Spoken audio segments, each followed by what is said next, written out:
So the Giants came out with their 16-man practice squad. We're going to go over all of them and then also talk about the 4 waiver claims they made. Let's get right into it.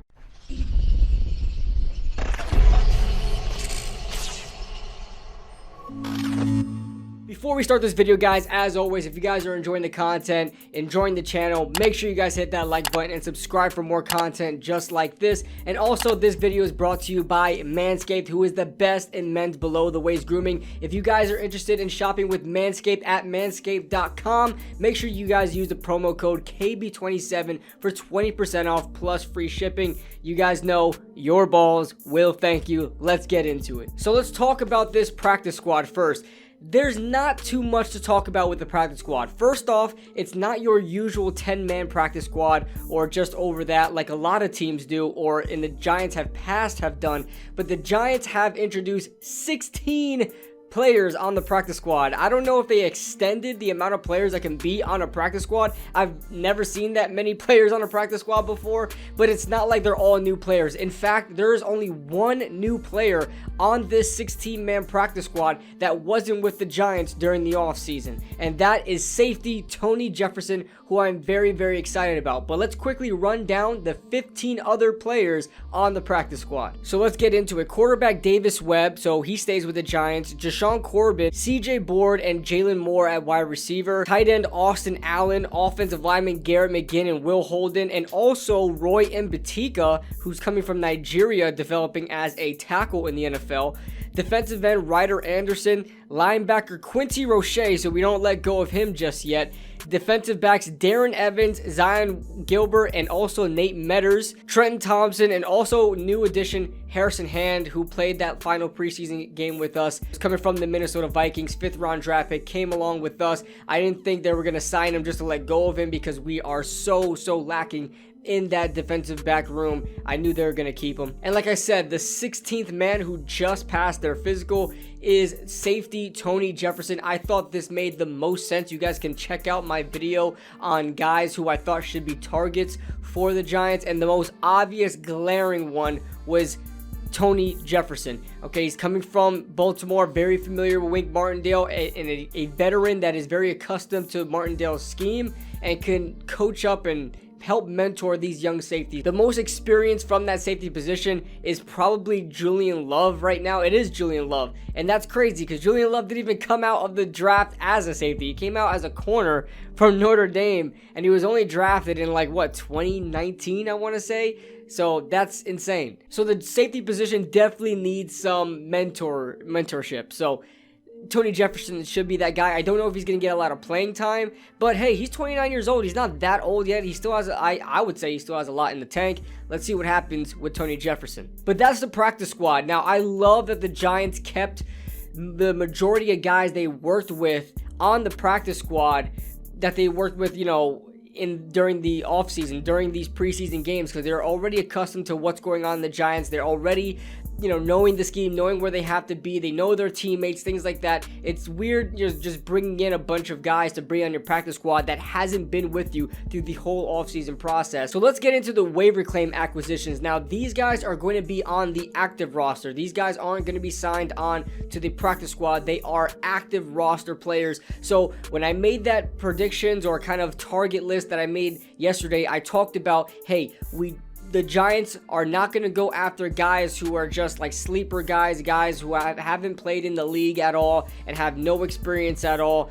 They're going to bring in guys who they feel like can be on an active roster. Like, real football starts in 2 weeks. So they have to bring in guys that are ready to play and ready to, make a play when their name is called. So the first one comes from, Buffalo, all right, and that is Nick McCloud. He stands at 6 foot, 193 pounds, cornerback. He was an undrafted free agent in 2021, coming out of North Carolina State. He jumped around in the league just a little bit. He was signed on with the Bills, then was claimed by Cincinnati, and then was waived by Cincinnati, then found his way back on the Bills, spent the rest of his time on the Bills practice squad, and here we are today. So he has experience. Maybe he's not one of the guys I'm talking about that have experience that the Giants want, ready, but I will give the benefit of the doubt in saying that Joe Schoen and Brian Daboll know this kid. They've worked with him before. They're confident in his abilities, and they're bringing him on here because they feel like they can get enough out of him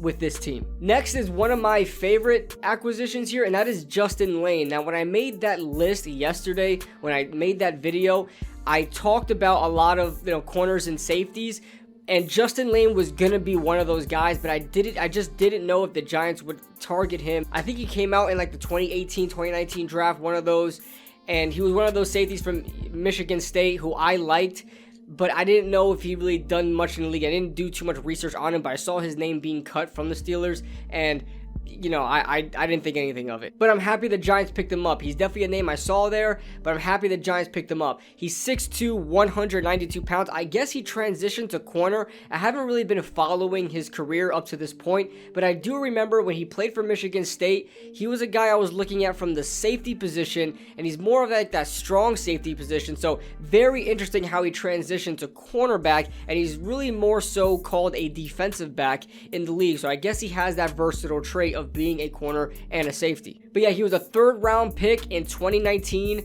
83rd overall selection, and he played for the Steelers from 2019 to 2021. He played 43 regular season games and 2 postseason games, so he has experience in the league. Now, I think he's going to be like more of a special teams guy for now, and we'll see what happens if he gets any playing snaps at the safety position, but I just don't think he's going to be good enough to take snaps away from Julian Love or even Dane Belton. Now, here's a guy who is very intriguing, very interesting as a prospect. I'm going to be honest with you guys. I don't know too much about this player, but when I talked about the waiver claims list and things like that, a lot of people were actually bringing up this person's name, and that is defensive back safety Jason Pinnock. Not to get confused with Justin Penick, Jason Pinnock is 6 foot, 200 pounds, the safety out of, Pittsburgh, and he was a 5th round draft choice from the Jets, 175th overall. Played 12 games last year with 2 starts and registered 13 tackles,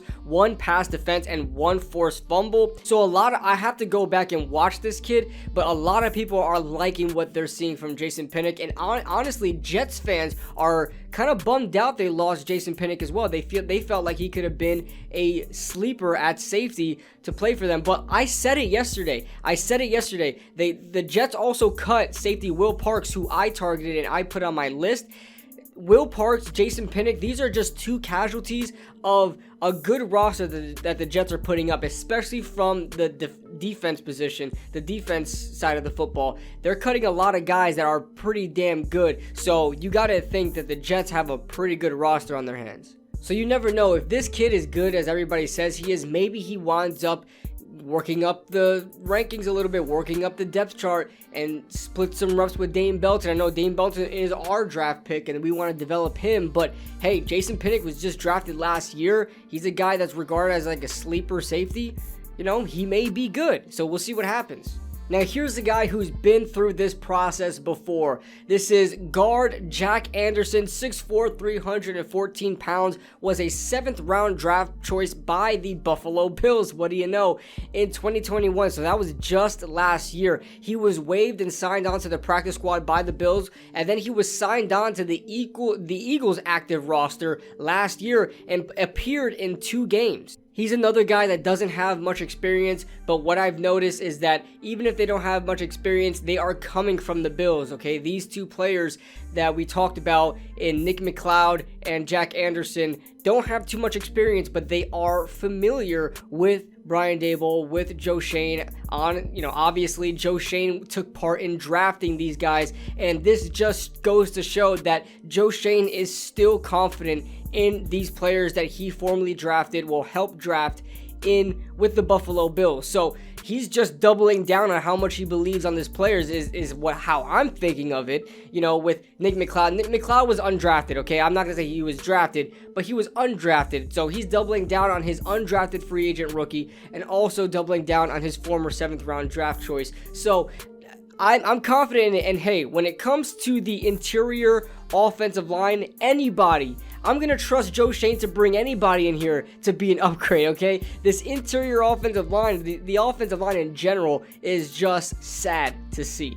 Now, the New York Giants should not be done yet. There should be a little bit more changes as the days go on. They should definitely bring in another tight. There are plenty of tight ends still available right now. We'll wait to see what happens with that. So they are not done yet. I can guarantee that they are not going to roll into this to this regular season with the tight ends that they have. Okay, so we might bring in another tight end. We're still waiting to see what we get from tackle as well. So those two positions and maybe an upgrade at wide receiver. Tyler Johnson is out there. He's someone I should have put on my list, but I kind of wanted to prioritize the big positions that we needed. But hey, the back end of that wide receiver group could be a slight bit upgraded. I love David Sills. I love his story, but I would take Tyler Johnson in a heartbeat over David Sills. But hey, that is it is what it is. We can only talk about what is true right now. So I'm gonna get ready for the Young Guns. You guys are gonna see this the next morning, but I'm recording this at around 8:30. I'm gonna get ready for Young Guns. It's gonna be on Cush's channel. If you guys